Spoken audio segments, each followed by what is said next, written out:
hello बेलोले निकाउला બધા સારા છે સબ ઠીક ઠાક એટી બધું બિઝી છે તો પછી હવે હું ખૂણામાં બેઠો નાસ્તો કરવા હારું હવે અહીંયા બેહીને નાસ્તો કરી રહેલો છું કાલે પેલું જોયું ને આપણે રાતના મેં બતાવેલું ને પેલું કયું હલવો હબસી હલવો અલા હબસી હલવો બહુ મસ્ત લાગેલા ને પાછો આવેલો છે પાછો નાસ્તામાં હમણાં આવેલો છે હબસી હલવો બી આવેલો છે ને છે ને મહેમાન બી છે ને ઘરમાં તો હવે છે ને રાતના બી બહુ મોડા ઉઠા એ લોકો ઉઠો વહેલો હોઈ ગયેલો થાકેલો ઉઠો ને ટ્રાવેલિંગનો થાક ઉઠો તો પછી વહેલો હોઈ ગયેલો એ લોકોને મોડું થયું એ લોકો મોડા થઈને પાછા પછી સવારે ઉઠા ફજરમાં નમાઝ પઢવા ઉઠે ને પછી પાછા એ લોકો બી હોઈ ગયેલા ઉઠા એમ ટેમ તો પછી નાસ્તો તાજો બનાવવાનો ટાઈમ નથી બરાબર તો હું કર્યું આ રાતનું જ મેં કીધેલું ને તમને પેલું હું દહીંવાળી ફ્લેવર આ ફૂફુ બનાવે જો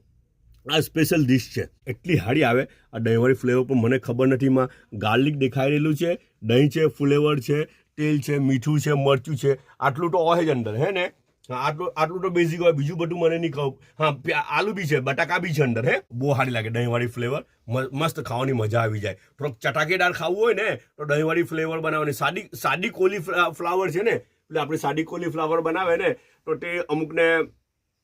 ઉતરવાનું અઘરું પડે ખબર પણ જેને નહીં ઉતરતું હોય ને તો પછી આ સ્ટાઇલમાં બનાવવાની તો આ થોડું છે ને સ્ટ્રીટ ફૂડ સ્ટાઇલ અથવા તો શું કે હોટલ સ્ટાઇલ થોડી બને તો થોડી ખાવાની હારી લાગે ઓકે આ ટ્રાય કરજો ઘરમાં કોઈ નહીં ખાતું હોય ને તો પછી આ રીતની કોલીફ્લાવર ખવડાવજો તો આ બધું ફાર્માસ્યુટિકલ્સ કંપની એવું જ કરે ને કરવી દવાએ હોય ઉપર મીઠું કોટિંગ કરી દે રંગીન મીઠું કલરફુલ ને પછી શું કે શેપ અલગ કરી નાખે તો દવાઈ પી લે ને આપણે કેવી કરવી દવાઈ હોય તેવી પી લે તો કદાચ આ કોલીફ્લાવર બી એવી રીતના